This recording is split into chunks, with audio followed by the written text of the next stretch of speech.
పరిశుద్ధ ప్రేమ కలిగిన తండ్రి, దయగలిగిన తండ్రి, ఈ ఘనమైన శ్రేష్టమైన మనకు వందనము స్తోత్రం తండ్రి. ఇదిగోనైనా వాక్య భాగంలోకి వెళ్తుండ్రా తండ్రి, మాతో సూటిగా మాట్లాడమని, మాలో ఉన్న లోపములు సరిచేసుకుంటూ తండ్రి, ఈ పాదములు ఆయన అడుగు జాడలో నడిచే భాగ్యమును కూడి ఉన్న మాకు అందరికీ దయచేయమని ప్రభువా, చేయి పట్టుకొని మేము నడిచే వారిగా ఉండటకు కృప చూపించండి.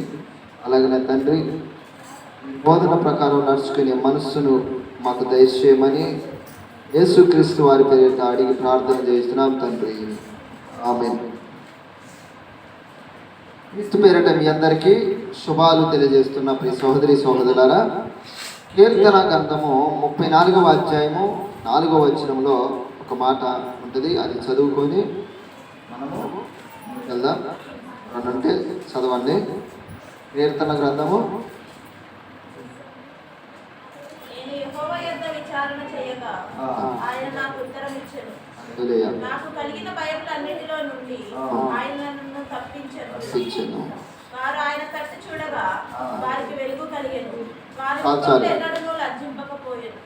నేను యెహోవా వద్ద విచారణ చేయగా ఆయన నాకు ఉత్తరమిచ్చెను.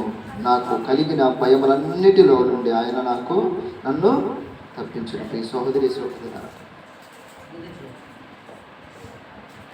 దావీదు ఎవరి దగ్గర విచారణ చేస్తున్నారమ్మా? దేవుని దగ్గర విచారణ చేస్తున్నారు. అది సంతోషమైన బాధ అయినా ఏదైనా సరే ఆయన ఎవరితో పంచుకున్నాడు? దేవుని దగ్గర పంచుకున్నాడు. మనం ఎవరి దగ్గర విచారణ చేస్తున్నాం ఒకసారి ఆలోచన చేయాలి సహోదరి సహోదరులారా. దావీదు దేవుని దగ్గరకు వచ్చి విచారణ చేస్తున్నాడు. మీరు ఎవరి దగ్గరికి వెళ్ళి విచారణ చేస్తున్నారు ఒకసారి ఆలోచించండి. ఆయనకు ఒక బాధ వచ్చింది, ఒక భయం వచ్చింది. ఆ భయం వచ్చినప్పుడు ఏం చేయాలి? ఎవరి దగ్గర ఆశ్రయించాలి? ఎవరి దగ్గర విచారణ చేయాలి అని ఆలోచించకుండా త్వరగా వెళ్ళిపోయి ఎవరి దగ్గర విచారణ చేస్తున్నట్ట? దేవుని దగ్గర విచారణ. నాకు కలిగిన భయములన్నిటిలో నుండి ఆయన నన్ను తప్పించారు. ఇప్పుడు అతనికి భయం వచ్చింది కదా, అందుకని ఆయన విచారణ చేస్తుండే దేవుడి దగ్గరకు వెళ్ళి. ఒక భయం కలిగే సంఘటన జరిగితే మనం ఎవరి దగ్గర విచారణ చేస్తాం? మన బంధువులను పిలిపించుకుంటాం,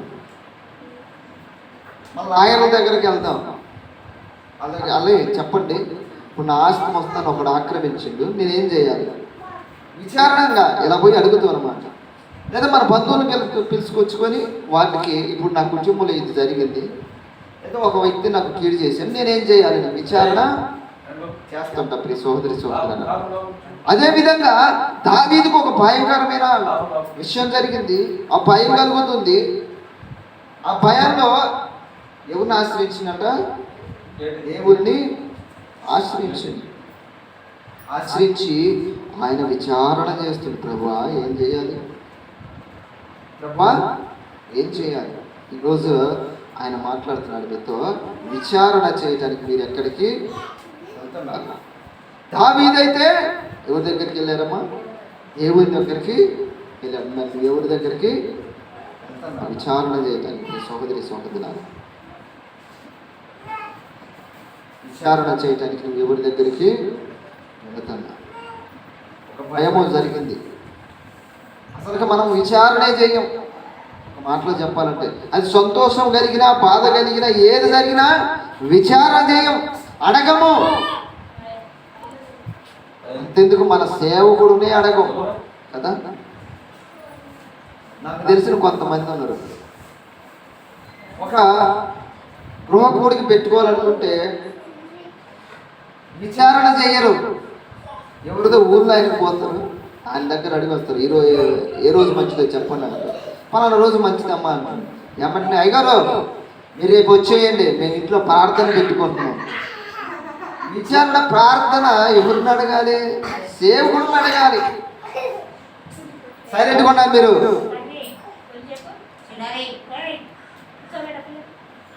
అయితే విచారణ చేయాలి.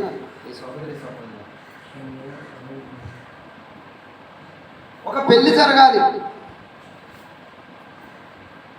అలాగే ఒక కార్యం అనుకుంటున్నారు, కుటుంబంలో మెచ్యూర్ పర్సన్ అనుకుంటున్నారు. ఇది ఎవరిని అడగాలి? ఇది చెయ్యొచ్చా చేయకూడదా? ఇలా పెళ్ళి అనుకుంటున్నాం, ఇలా మరి ఎప్పుడు చేయాలి ఏంది అని ఒక దైవ సేవకుని అడుగుతావా?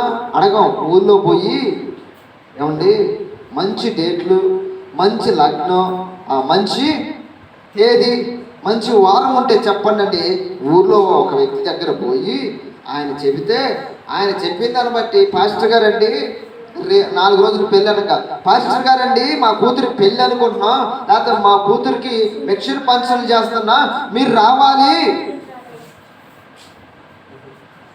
అమ్మ మరి నాకు ముందే చెప్పలేదేందమ్మా అంటే, మంచి రోజు అంటండి మీరు రాండి అంటారు. విచారణ ఎవరు చేయరు. మరి పాస్టర్ గారికి ఏమైనా పనులు ఉంటాయా? మరి ఆ రోజు ఆ రోజు పెళ్లి పెట్టుకుందాం అనుకుంటున్నాం కదా, మరి ఆ రోజు పాస్టర్ గారికి ఉంటాయా? ఏమన్నా కార్యక్రమాలు పెట్టుకుంటారో ముందు విచారణ ఏమి చెయ్యరు. ఈ సహోదరి సోదరులారా, లోకస్తులకున్న విలువ మన దైవ సేవుడికి అలా. ప్రియ సహోదరి సహోదరులారా, ఆలోచన చేయాలి, ఆలోచన చేయాలి. ప్రియ సహోదరి సహోదరులారా, విచారణ చేయాలి, విచారణ చేయాలి. విచారణ చేయకుండా అడగకుండా నీ మైండ్లో తోసేసింది కానీ, నీ మైండ్ ఏదో చెప్పేసింది కానీ చేసుకుంటూ పోతే అనర్థం జరిగింది. ప్రియ సహోదరి సహోదరులారా,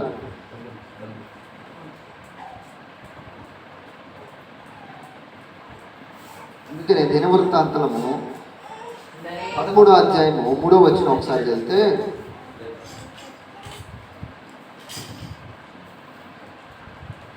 విచారణ చేయాలి. 13వ అధ్యాయము 3వ వచనంలో మొదటి దినవృత్తాంతములో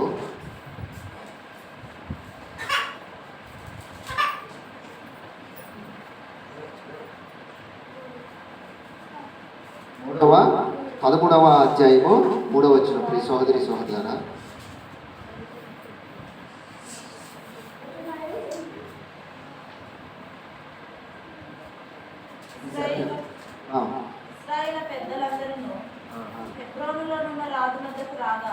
మొదటి దినవృత్తాంతంలో 13:3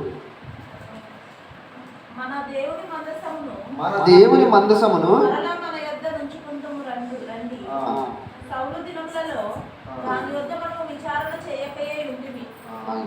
సౌలు ఎంతసేపు రాజ్యము రాజ్యం అని తిరిగాడు, దావీదుని చంపాలని తిరిగాడు తప్ప మందసం అక్కడుంది అది తీసుకొని వద్దామని అక్కడున్న ఎవరిని అడగలేదు, విచారణ కూడా చేయలేదంట. అది మందసానుకున్న విలువిచ్చాడు ఆయన. ప్రాముఖ్యమైన విషయం ఏమిటి? దేవుడి పట్ల విధేయత కలిగి ఉండాలి.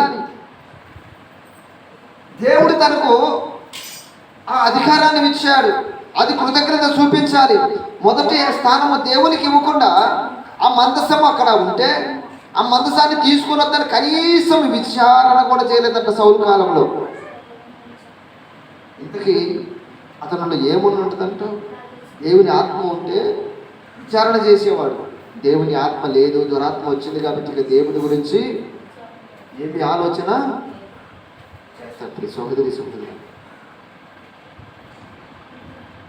నీలో దేవుని ఆత్మ ఉంటే నువ్వు విచారణ కంపల్సరిగా చేస్తావు. ప్రభువా, ఈ ఆనందకరమైన విషయం జరుగుతుంది, ఈ సంతోషకరమైన విషయం జరుగుతుంది, ప్రభువా ఇది చెయ్యొచ్చా, ఇది చెయ్యాలా అని నువ్వు అడగాల్సిన పని ఉంది. ప్రియ సహోదరి సహోదరులారా, ఈ మధ్యాహ్న సమయంలో మిమ్మల్ని అడుగుతున్నాడు, నువ్వు విచారణ చేస్తున్నావా?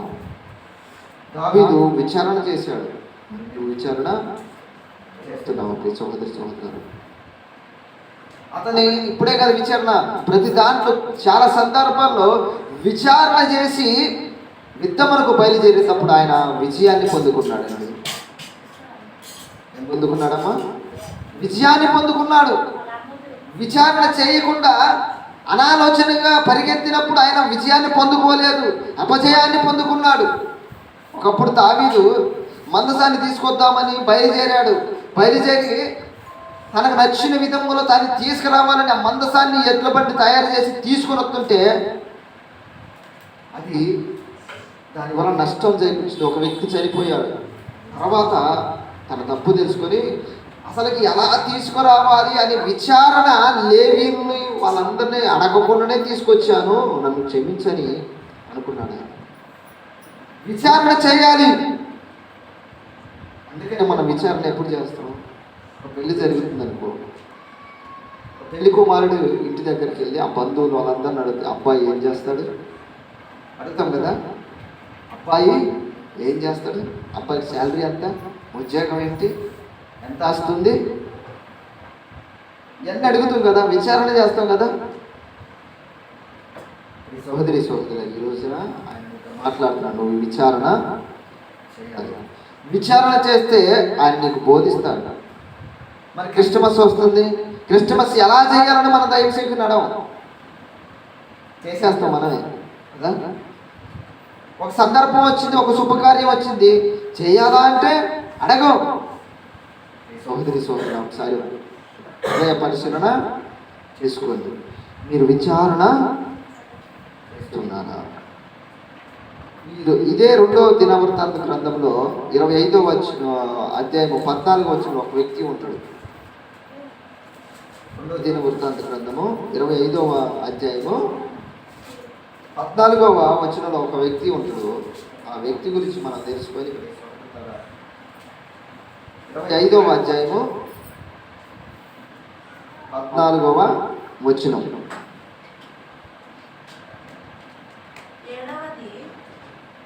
2వ దినవృత్తాంతములు 25:14. అమధ్య ఎదోమీయులకు ఓడించి తిరిగి వచ్చిన తరువాత అతడు చేయూరు వారి దేవతలను తీసుకుని వచ్చి తనకు దేవతలుగా నిలిపి వాటిని నమస్కరించి ధూపము వేసెను.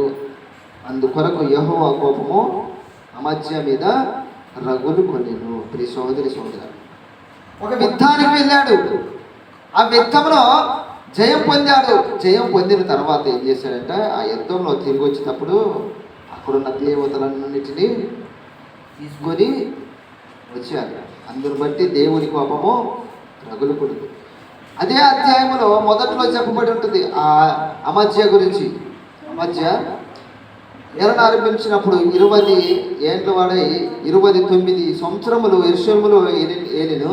అతని తల్లి యెరూషలేము కాపురస్తురాలు, ఆమె పేరు యెహోవద్దాను. అతడు యెహోవా దృష్టికి యథార్థముగా ప్రవర్తించును కానీ ఏమందంట, యథార్థముగా ప్రవర్తించును కానీ పూర్ణ హృదయముతో ఆయనను అనుసరించలేదంట. పూర్ణ హృదయముతో ఆయన ఎవరిని అనుసరించలేదు, దేవుణ్ణి అనుసరించలేదు. ఆయన అనుసరించి ఉంటే ఆ యుద్ధం గెలిచిన తర్వాత అక్కడున్న అన్య సంప్రదాయాలన్నింటినీ అన్ని దేవులందరినీ తీసుకొని వచ్చేవాడు. అది ప్రియ సహోదరి ఈ రోజు కూడా మనం అదే పాటిస్తున్నాం.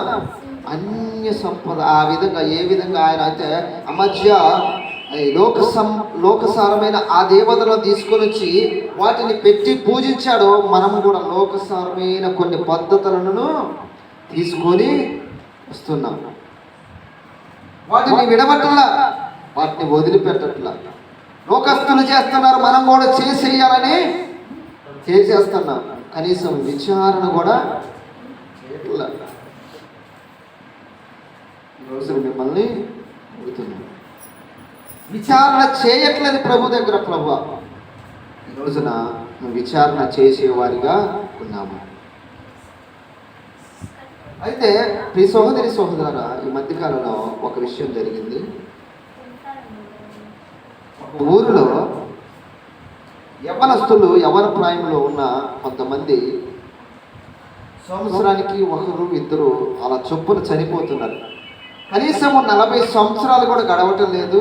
యవ్వన ప్రాయంలో ఉన్న ఈ యవ్వనస్తులు చనిపోతున్నారు. వీరిని ఏం చేయాలి, ఎలా దీన్ని కట్టడి చేయాలని ఆ ఊరు పెద్దలు ఆలోచన చేశారు. ఇప్పుడు సహోదరి సహోదరు, ఇదిగో ముసలివారు ఎవరు చనిపోవటం లేదు, ముసలివారు సంతోషంగా ఉన్నారు, ఆనందంగా ఉన్నారు, ఆరోగ్యంతో ఉన్నారు. కానీ వయసు ఉన్న యవ్వనస్తులు, యవ్వన ప్రాయం ఉన్న ఈ యవ్వనస్తులు చనిపోతున్నారు. వాళ్ళ కుటుంబంలో బాధ కలుగుతుంది, పెళ్ళయి ఒక 5-6 సంవత్సరాలకే వాళ్ళు చనిపోతున్నారు, భార్య పిల్లలు అనాథలు అవుతున్నారు అని బాధ కలిగింది. ప్రియ సహోదరి సహోదరులారా, వారు ఏం చేయాలి? దేవుని దగ్గర విచారణ చేయాలి. దైవసేవకుడా, పాస్టర్ గారు, మన ఊరిలో ఇది జరుగుతుంది, మనం ఉంటున్న ఈ నివాసంలో ఇది జరుగుతుంది, మరి ఏం చేయాలని అడగాలి. అడగకుండా ఇదిగో అమధ్య లాంటి ఒక వ్యక్తి ఉన్నాడు. ఈ వ్యక్తి దగ్గరకు పోయిన ఈ వ్యక్తి లాంటి దగ్గరికి వెళ్ళి, ఏమండి, చూడటానికి నువ్వు పెద్దోడిలాగా ఉన్నావు, మరి ఇలా జరుగుతుంది కదా, మన ఊర్లో యవనస్తులు చనిపోతున్నారు కదా, మరి ఏమి చేయాలి అంటే ఇతను అన్నాడు, అదిగో పలానా దగ్గర ఒక వ్యక్తి ఉన్నాడు, ఆ వ్యక్తిని తీసుకొచ్చుకొని ఆ వ్యక్తి ఏది చెప్తే అది చేద్దాము అన్నాడు. నాలాంటి వాళ్ళందరినీ చర్చికి పోయే వాళ్ళందరినీ వాళ్ళని అడిగితేనేమో, అరే పిచ్చోళ్ళారా, వాళ్ళు కాదు, వాళ్ళు ఎందుకు చనిపోతున్నారని తాగి వారి కుటుంబాలను పట్టించుకోకుండా, వారి కుటుంబానికి విలువ ఇవ్వకుండా రేయంబొగులు తాగి తాగి తాగి ఆహారం ఏమి తినక పొద్దుండి చనిపోతున్నారు. ఇక్కడ ఏదో కీడు ఉందని మీరు అనుకుంటున్నారు. ఏ కీడు లేదు, ఒకటే కీడు, మీరు తాగుతున్నదే కీడు. వాటిని మానుకోడి ఆయన వైపు తిరగండి. ఎవరి వైపు తిరగమన్నాం మేము? దేవుని వైపు తిరగండి.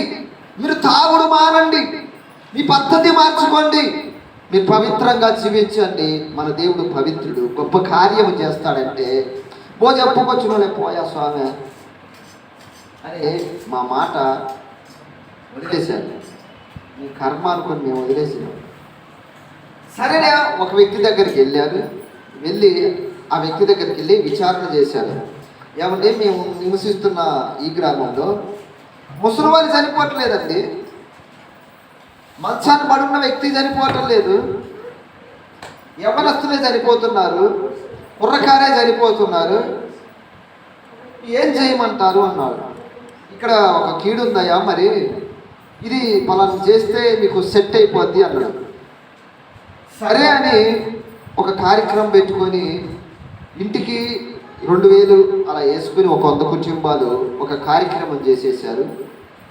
ఈ కార్యక్రమం చేసిన తర్వాత ఒక సంవత్సరం పర్లేదు అనుకున్నారు, అమ్మాయి అనుకున్నారు, ఇక సంతోషం అనుకున్నారు. తాగేవాడు తాగుతున్నాడు, ఊగేవాడు ఊగుతున్నాడు. అక్కడ ధైర్యం వచ్చేసింది, ఇది వేసేసినాము ఎవరు చనిపోరు. ఏమేశారంట? ఒకటి వేసేసిన, ఒక పూజ, ఒక కార్యక్రమం చేసేసినాం, ఇక ఏ మరణము మా యొద్దకు రాదు అని వాళ్ళ ఇష్టానుసారంగా పొరిలాడుతున్నారు, వాళ్ళ ఇష్టానుసారంగా తిరుగుతున్నారు, వాళ్ళ ఇష్టానుసారంగా తాగి దొరిలాడుతున్నారు. సడన్గా మళ్ళీ ఇంకొక వ్యక్తి చనిపోవడం జరిగింది. ఇలా వరుసగా మళ్ళీ చనిపోతున్నారు. ఒరే నాయన, ఇదేసి నువ్వు మళ్ళీ లేదు, ఇప్పుడు ఏమి చేయాలని మళ్ళీ విచారణ చేస్తున్నారు. మొట్టమొదటికి వేసాము, సెట్ కాలే, మళ్ళీ యవ్వన ప్రాయంలో ఉన్నవారు చనిపోతున్నారు, మరి ఏం చేయాలని మళ్ళీ ఇంకొక పెద్ద వ్యక్తి దగ్గరికి వెళ్ళి అడిగితే, అరే రా ఇంకొక వ్యక్తి దగ్గర పోదాం అని అప్పటికీ చెప్పినాం, ఇది కాదు ఇది కాదు, దేవుని వైపు మీరు తిరగాలి. విచారణ చేయాల్సిన వారి దగ్గర విచారణ చేయట్లేదు. ప్రియ సహోదరి సహోదరులారా, అర్థమవుతుంది నేను చెప్పింది. ఈ మాటలు నేను ఎందుకు చెబుతానంటే, ఎవరి దగ్గర విచారణ చేయాలో వారి దగ్గర విచారణ చేయకుండా సగము లోకంలో కలిసి జీవించేవాడు ఏమిట, సగము దేవుడు అంటూ తిరిగే వ్యక్తి దగ్గర పోయి విచారణ చేస్తున్నారు. ఈ అమధ్య వ్యక్తి ఎలాగైతే ఉన్నాడు, అలాంటి వ్యక్తి దగ్గరికి ఇతనేమో యెహోవా దృష్టికి యథార్థంగా ఉన్నోడే, కానీ ఆయన ఇష్టానుసారంగా నడిచేవాడిగా లేడు. సోదరి సోదరు, మనం అనుకుంటున్నాం ఇది భక్తిపరుడిగా యథార్థవంతంగా ఉన్నాడు అనుకుంటున్నాం, కానీ దేవునికి ఇష్టానుసారంగా నడిచేవాడు కాదు. దేవునికి ఇష్టానుసారంగా నడిచే వ్యక్తి దగ్గరకు పోయి అడగాలి, సలహా తీసుకోవాలి. అప్పుడు నువ్వు అడగాలి, ఇది ఎలా చేయాలి, మరి దీని నుంచి ఎలా తప్పించుకోవాలి అని అడగాలి. అలా అడగకుండా మనలో పెద్దవాడు ఇదే కదా, రోజు పాపం బైబిల్ పట్టుకొని సంఖలో వెళ్తున్నాడు, బైబిల్ పట్టుకొని ఇతన్ని అడుగుదాం అంటున్నాం. అతన్ని అడిగేస్తున్నారు కదా, దైవ సేవకుని అడగటంలా. పాట పాడితే తత్తరిల్లే విధంగా దేవుడు పాటలు పాడతాడు కానీ అతని సలహా తీసుకుందామని అడుగుతున్నావు తప్ప అతను హృదయానుసారంగా నడుస్తున్నాడా, దేవుడికి ఇష్టానుసారంగా నడుస్తున్నాడా, అతని సలహా తీసుకోవచ్చా అనే ఆలోచన లేదు. ప్లీజ్ సహోదరులారా, అతనేం చెప్పేసిండు, మళ్ళీ ఇంటికి ఒక 4,000 5,000 వేసుకుందాం అని వేసుకొని మళ్ళీ గొప్పగా కార్యక్రమం పెట్టేసిండు. గొప్పగా కార్యక్రమం చేసేసి చర్చి పక్కన వేసేసారు. ఒక ఏంటి విచారణ చేయాల, దైవ సేవకుని విచారణ చేయాల. పాస్టర్ మరి ఇలా జరుగుతుంది, మరి ఏం చేయాలి అని విచారణ చేయాల. విచారణ చేయకుండా 2,000 3,000 వేసేసుకొని మరి పాస్టర్ గారిని విచారణ చేస్తే ఆయన ఏమంటాడు, అయ్యా మీరు ప్రతి వారం దేవుని సన్నిధానికి రండి, మీ తాగుడు మానుకోండి, మీ దొంగతనాలు మానుకోండి, వ్యభిచారం మానుకోండి, మీ పద్ధతి మార్చుకోండి. ఇలా చెప్తే వాళ్ళకి సహించలే. ఇవన్నీ మేడం మానుస్తాం, ఏదో పూజ చేయమంటే చేసేస్తాం కానీ ఈ దొంగతనాలు మానుకోవటం, హత్య మానుకోవటం, వ్యభిచారం మానుకోవటం, వీటన్నిటిని మేమేడ మానుకుంటాం, మా తాగుడు మానుకోమంటాం, మేమేడ మానుకుంటాం అని మానుకోవాలి. అవసరమైతే 4,000 5,000 వేసుకొని ఒక పూజా కార్యక్రమం చేస్తామని చేసినారు. సహోదరి అయినా ఆగవు, అయినా ఆగవు. ఆగాల్సింది ఏంటంటే వాటిని ఆపి మనం ఆయన తట్టు తిరగాలి.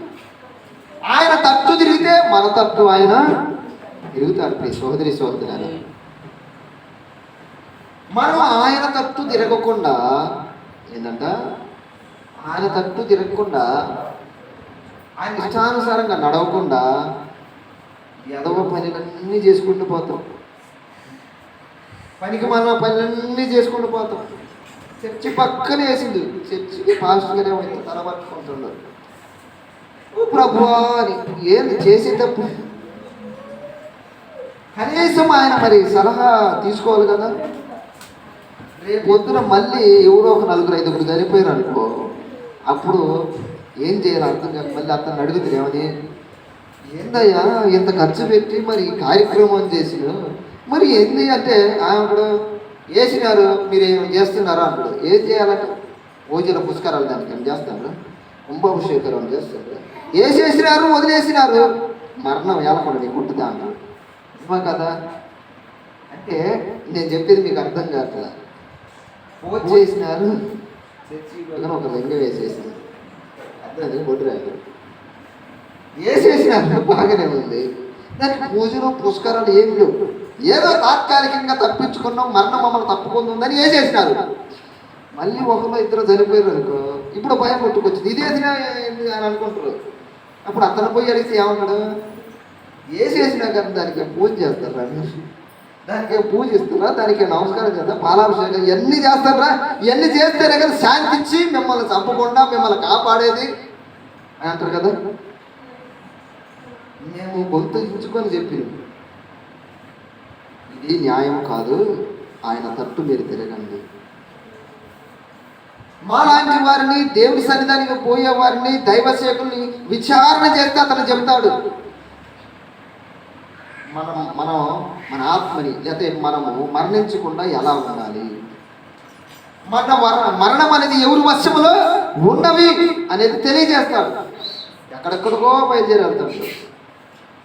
ఆ కీడుంది, ఈ కీడుంది, ఏ కీడుంది, ఈ కీడుండి తప్పించేది ఎవరు వస్తారు కదా. నీకు ఈ కీడుందయ్యా,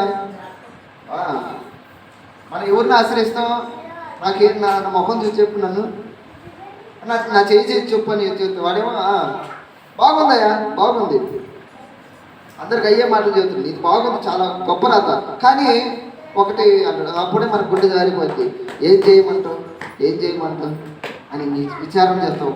అతను ఇతను చెప్పింది, మరి ఏం చేయమంటావు, భయం.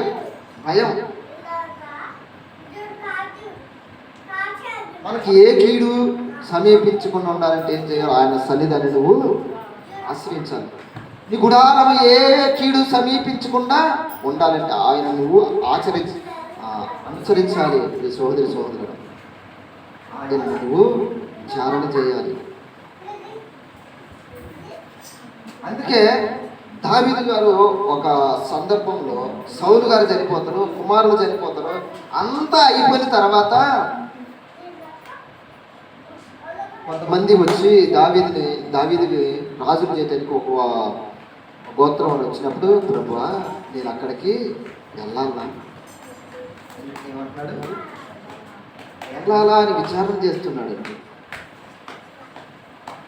దావీదుకు తెలుసు తర్వాత నెక్స్ట్ నేనే రాజుని, సౌలు లేడు, కుమారులు ఎవరు లేరు, అయినా అడుగుతున్నాడు ఏమని,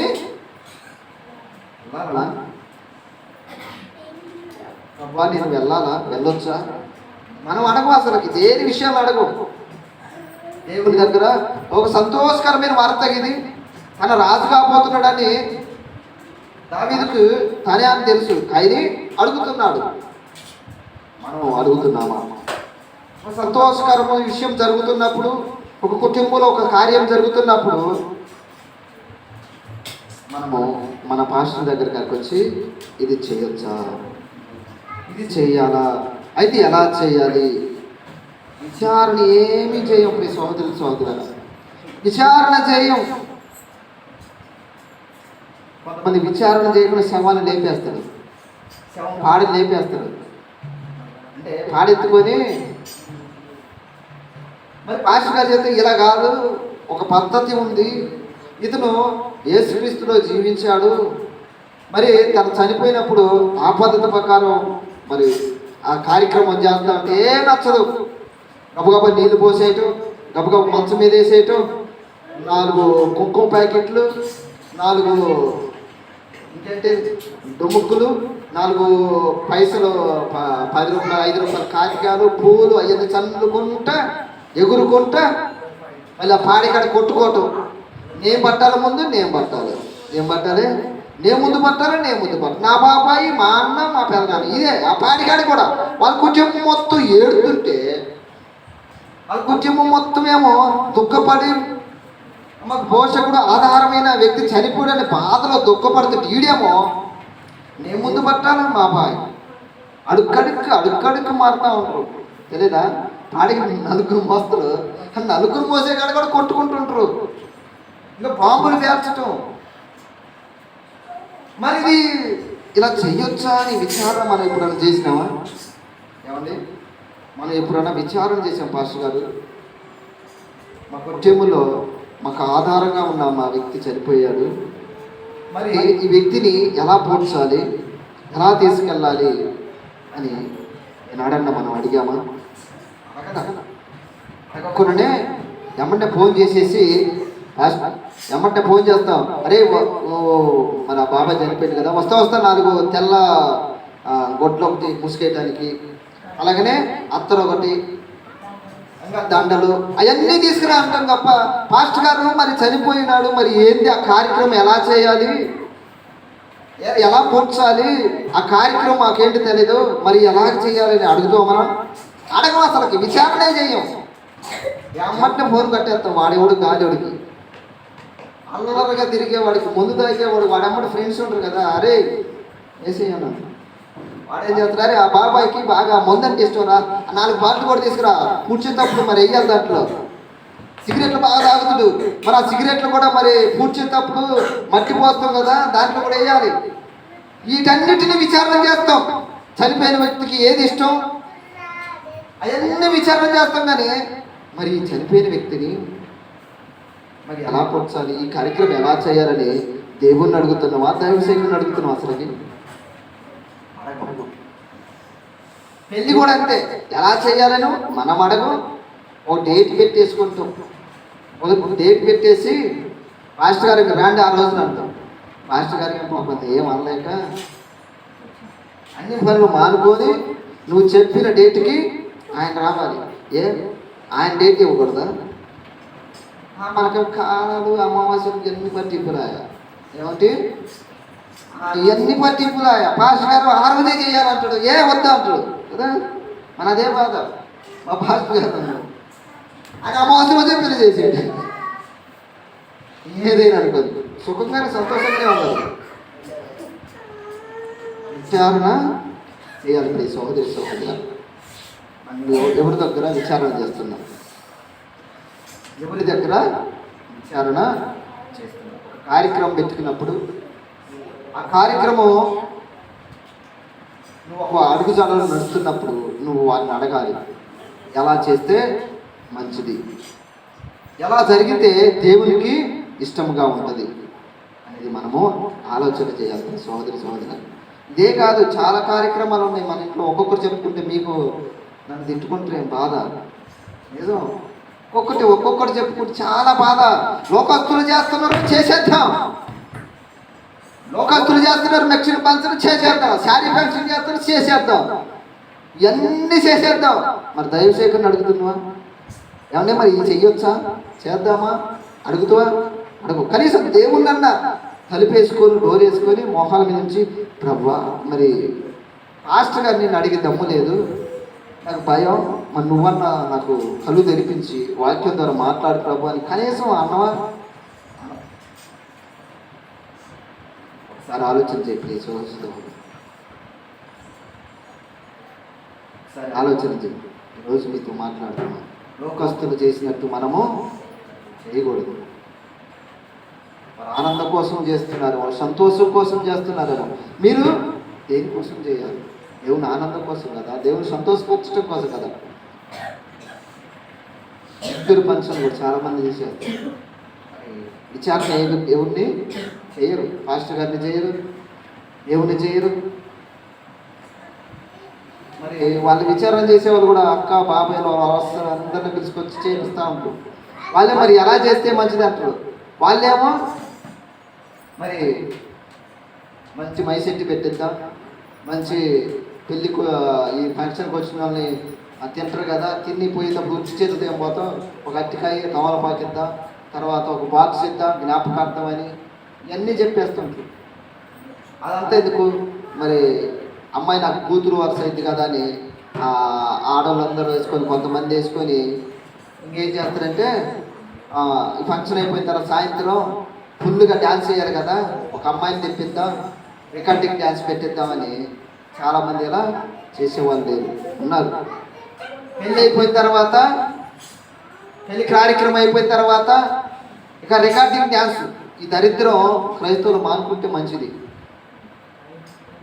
రికార్డింగ్ డ్యాన్స్ 10 దాంట్లో వచ్చింది. మా ఊళ్ళో ఒకటి స్టార్ట్ చేసింది. అంత కథం ఏ చిన్న జరిగినా సరే వెంటనే 4 చిలుకలు ఊరిపేట పోవటం, 4 అమ్మాయిని తీసుకురావటం, ఇంకా ఫంక్షన్ అయిపోయిన తర్వాత ఇక డ్యాన్సులే డ్యాన్సులు. ఆ దరిద్రుడు ఒక్కడు స్టార్ట్ చేసిండమ్మ. నిజంగా నేను చాలా బాధ అనిపిస్తుంది. ఆ దరిద్రుడిని ఒక సలహా ఇచ్చి ఆ సలహాని ఇప్పటికీ మర్చిపోలా, పాటిస్తూనే ఉన్నారు. నేను చెప్పిన సలహా ఒక్కడ పాటించుడు. అరే ఇది పవిత్రమైన కార్యక్రమం కాబట్టి మీరు పవిత్రంగా జరుపుకోవాలి. ఇది నచ్చదు, అందుకే మీ ప్రాణాలను మీరు పోగొట్టుకుంటున్నారు. చేయొద్దని పని చేసుకుంటూ పోతున్నారు కాబట్టి మీ ప్రాణాలను మీరు పోగొట్టుకుంటున్నారు. ఆ రోజున అవ్వాదాంకు ఒక ఆజ్ఞ ఇచ్చాడు, ఒక మాట చెప్పాడు, మీరు చేయొద్దు, పండు తినొద్దు. ఇదే ఒక నియమము. తిన్నారు, ఏమయ్యారు? వారి మహిమ వస్త్రాలు తొలగించబడినారు. వారు మరణానికి చేరువయ్యారు. మరణం వారి మీద వేలుతుంది. వారి ద్వారా ఈ భూప్రపంచం మీద అందరి మీదకి వేలుబడి చేసింది. శాపగ్రస్తమైన జీవితం అనిపించినారు. ఈరోజు నీతో మాట్లాడుతున్నాడు. చేయొద్దని పని నువ్వు చేస్తే నువ్వు మరణము పొందుతావు.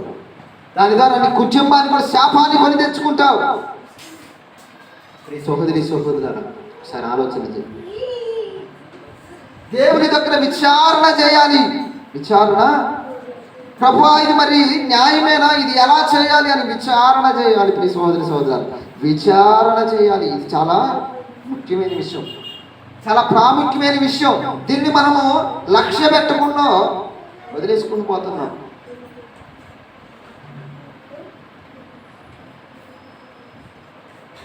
అందుకే 2 సామ్యుల గ్రంథం 2:1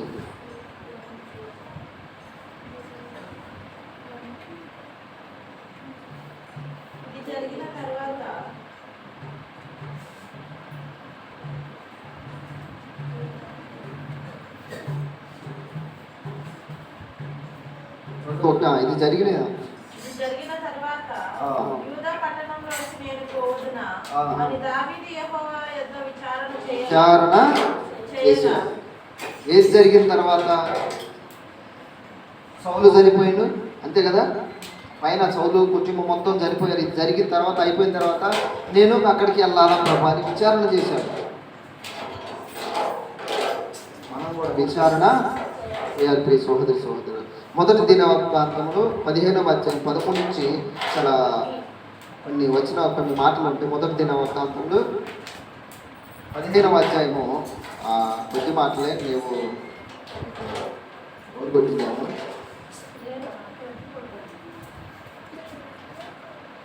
15వ అధ్యాయము 13.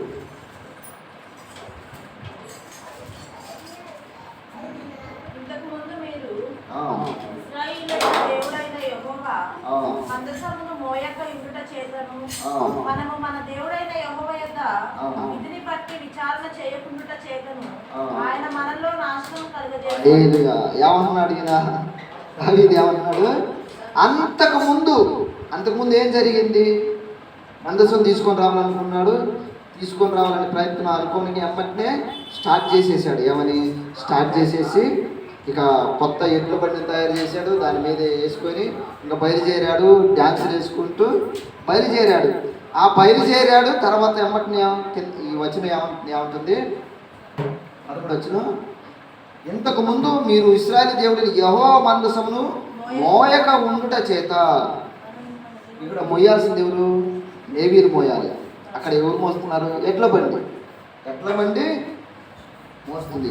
మనము మన దేవుడి యెహోవా వద్ద విధిని బట్టి విచారణ చేయకుండుట చేతను ఆయన మనలో నాశనము కలుగా చేసింది. అసలుకి దావీదుకి ఈ ఆలోచన ఎక్కడి నుంచి వచ్చిందంటారు?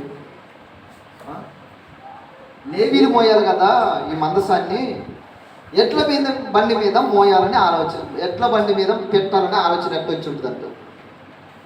నేను అనుకుంటున్నా మందసాన్ని శత్రువులు తీసుకుపోయారు తెలుసా. శత్రువులు తీసుకుపోయి వాళ్ళ దగ్గర ఒక గుడిలో పెడితే ఆ గుడి పడిపోయిన తర్వాత, ఆ గుడిలో దేవత పడిపోయిన తర్వాత ఆ శత్రువులకి సెగ్గడ్డలు రోగాలు ఇవన్నీ వస్తుంటే ఏం చేయాలరా నాయన అంటే వాళ్ళు కొత్త బండిని ఒకటి తయారు చేసి దానికి ఆవును ఎద్దును తోలి ఆ ఎద్దుల బండి మీద పంపించేసారు. ఏంటి? ఆ ఎద్దుల బండి మీద పంపించేసారు. మందసం మాకొద్దు నాయన, ఇది ఉంటే మాకు శాపగ్రస్తమైన జీవితం అనుకొని పంపించేశాక మరి వారిని చూసి మరి అదే మరి మందసం ఎలాగనే వచ్చింది కదా అని ఎలాగనే పంపిద్దాం అనుకున్నాడా ఏమో దావీదు గారు. ఫస్ట్ విచారణ ఏం చేయాల? శత్రువుల దేశం నుంచి మందసం కూడా ఎడ్ల బండి మీద వచ్చింది, మనం కూడా ఒక కొత్త బండి చేద్దామని విచారణ ఏం చేయకుండా మళ్ళీ కొత్త బండి చేసి దాని మీద ఊరేగించి తీసుకొని రావడం చేశాడు. దాని ద్వారా ఒక నాశనము కలిగిందంట. మనకు కూడా అంతే. మన పండుగని మన కార్యక్రమాలను వాళ్ళు ఎలా చేస్తుంటో చూసి దేవుడి దగ్గర విచారణ చేయక, దైవసేవకుడి దగ్గర విచారణ చేయక, అది అలా వచ్చింది కదా ఆ సంప్రదాయం కదా అని మనం కూడా చేసేస్తున్నాం ప్రియ సహోదరి సహోదరు. దాని ద్వారా నాశనము జరిగింది. ఒకసారి ఆలోచన చేయాలి ప్రియ సహోదరి సహోదరు. నాశనము జరిగింది. ఆ ఊరిలో ఒక్కొక్కరు నాశనం కావడానికి కారణం ఎవరు? విచారణ ఎవరి దగ్గర చేయాలో చేయటంలా. విచారణ ఎవరి దగ్గర చేయాలో వారి దగ్గర విచారణ చేయటంలా. వాళ్ళకి తెలిసి ముందే మన ఒక వ్యక్తి ఉంటాడు చూసినా, ఒక రాజుకి సలహా ఇవ్వడానికి పలానా వ్యక్తిని తీసుకురాని చెబితే, రే వద్దురా నాయన, వాడి నోటు నుంచి ఒక్క మంచి మాట రాదు, శాపాలే వస్తాయి. ఏమొస్తాయి? నీ ప్రవర్తన బాగుంటే మంచి మాటలు వస్తాయి. వాడి ప్రవర్తన ఏం బాగోదు, రోజు తాగుతుంటాడు, తిరుగుతుంటాడు, వ్యభిచారం చేస్తుంటాడు. ఇవన్నీ చేస్తుంటే దైవసేవుడిగా నేనుండి బహుబలముగా వాడబడు, బహుబలంగా వ్యభిచారం చేయి, బహుబలంగా తిరుగు, బాగా తాగు, తందనాలు ఆడ వచనం వస్తుందా? ఆశీర్వచనాలు వస్తాయా? అరే దౌర్భాగ్యుడా, ముందు మానుకో, తిరగకు, వ్యభిచారం చేయకు, దేవుణ్ణి నమ్ముకో, ఈ మాటలు వస్తాయి. ఈ మాటలు మాట్లాడతారని వాడు పోవద్దురా నాయన, వాడికి అడిపోతే ఇదే మాటలు వస్తాయి. మంచి మాటలు వస్తే వాడికి చెవుల దగ్గరికి చేరవు. మంచి మాటలు వినటానికి వాడికి సహించదు. ఈ మంచి మాటలు మనకొద్దు, వాడి దగ్గరికి వెళ్ళొద్దు, విచారణ చేయొద్దని ఈ రోజున మానుకుంటున్నారు. మానుకొని ఓ గొప్ప కీడు వారు తెచ్చిపెట్టుకుంటున్నారు. ప్రియ సోదరి సోదరులారా, సరే ఆలోచన చేసుకో. కష్టం వచ్చింది దావీదుకు, విచారణ చేశాడు. సంతోషం కలిగే వార్త విన్నాడు, విచారణ చేశాడు. మరి నువ్వు సంతోషం కలిగే వార్త వచ్చినప్పుడు నువ్వు విచారణ చేస్తున్నావు. ప్రభా చేయొచ్చా, ప్రభా మరి ఇలా జరిగింది ఏం చేయాలి అని విచారణ నువ్వు చేస్తున్నావు. ఆయన విచారణ చేస్తే ఆయనకి మన మనవులు ఆలకిస్తాడు. ఆయన మనకు కలిగిన భయాన్ని తీసివేస్తాడు, మనకి ఉత్తరం ఇస్తాడు ప్రభు. మరి ఇంత గొప్ప దేవుని కలిగి ఉన్న నీవు ఈ దేవుడికి నువ్వు విచారణ చేస్తున్నావు, ఈ దేవుని నువ్వు అడుగుతున్నావా? ఇదే ప్రశ్న. ఆ రోజు అడగరు అవ్వ గారు, మరి ఏమో పండించింది తినాలా వద్దా అని దేవుణ్ణి అడగలేదు. మంది అడగొచ్చుగా, ప్రభు నాకు నువ్వు తినొద్దను, సర్లేని మళ్ళీ తినమని చెప్తుంది దౌర్భాగ్యురాలు దుష్టుడు, తినొచ్చా అంటే తినకూడదని చెప్పాడుగా. కనీసం దేవుణ్ణి అడగలేదు, కానీ భర్తను అడగాలి కదా. కాబట్టి ఎక్కడున్నా మీరు ట్రాండి, వీడు ఒక పాము కాడు వచ్చిండు, మరి నాకు పండు తినమని చెబుతున్నాడు అంటే మరి ఆ వ్యక్తి వచ్చాడే కదా, వచ్చి తినకూడదమ్మా అని చెప్పి మందరించి దేవుని భయము నేర్పేవాడే కదా. ఈ రోజున మనం కూడా అంతే. మన కుటుంబాల్లో ఎవరికో భయపడుతున్నాం, ఎవరికో భయపడి ఇలా చేయకూడదంటే చేయకూడదని చెప్తారేమని భయం కూడా. మళ్ళీ ఏం భయం? ఇలా చేయకూడదు, మనకేమో చేయాలని ఆలోచన ఉంటుంది, తప్పులు చేయాలని ఉంటుంది. ఆ వ్యక్తిని అడిగితే ఇది చేయొద్దు అంటాడు, అందుకని ఆ వ్యక్తిని అడగటం కూడా మానేస్తున్నాం. ఈ సోదరులు, ఈరోజు నువ్వు చేయాలి అనే ఆలోచన ఏదైతే ఉందో అది చెడ్డదైతే, ప్రభు దృష్టికి యోగ్యము కానిదైతే వాటిని విడిచిపెట్టు. ఒకవేళ అలాంటి ఆలోచన వస్తే, ప్రభు మరి ఈ విషయం గురించి నాకు తెలియజేయి, ఇది ఎలా చేయాలా వద్దా, చేయకూడదా వద్దా అని విచారణ చేయి. ఆయన ఉత్తరము ఇస్తాడు, ఆయనకు సహాయం చేస్తాడు. కాబట్టి ప్రియ సోదరులారా, నీవు యథార్థంగా ప్రవర్తించాలి, అలాగే పూర్ణ హృదయంతో ఆయనను సేవించాలి. అమధ్య అనే వ్యక్తి యథార్థంగానే ప్రవర్తించాడు, కానీ ఆయన ఏం లేదంటే పూర్ణ హృదయంతో ఆయనను అనుసరించలేదు.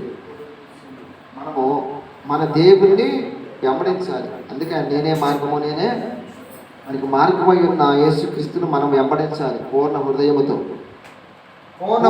ఆయన వెంబడించాలి. ఆయన వెంబడించకుండా యథార్థంగా ఉన్నా కానీ ఆయన వెంబడించకుండా లోకాశల్లో మళ్ళీ వెంబడిస్తున్నాను అనుకో, లోక పద్ధతుల్లో మళ్ళీ వెంబడిస్తున్నాను అనుకో, లోకస్తుల బాటలో నువ్వు వెళుతుంటే ఆయన మార్గానికి నువ్వు రావు. ఆయన చేరుకునే గమ్యం, ఆయన గమ్యాన్ని నువ్వు చేరుకోవు. మనకు గమ్యం ఒకటి ఉన్నది, ఆయన ఆ గమ్యానికి దగ్గరకు నువ్వు వెళ్ళలేవు. గమ్యము ఏమిటి? లోకమే నీ గమ్యం అయితే యేసు దగ్గరికి రాని అవసరము లేదు.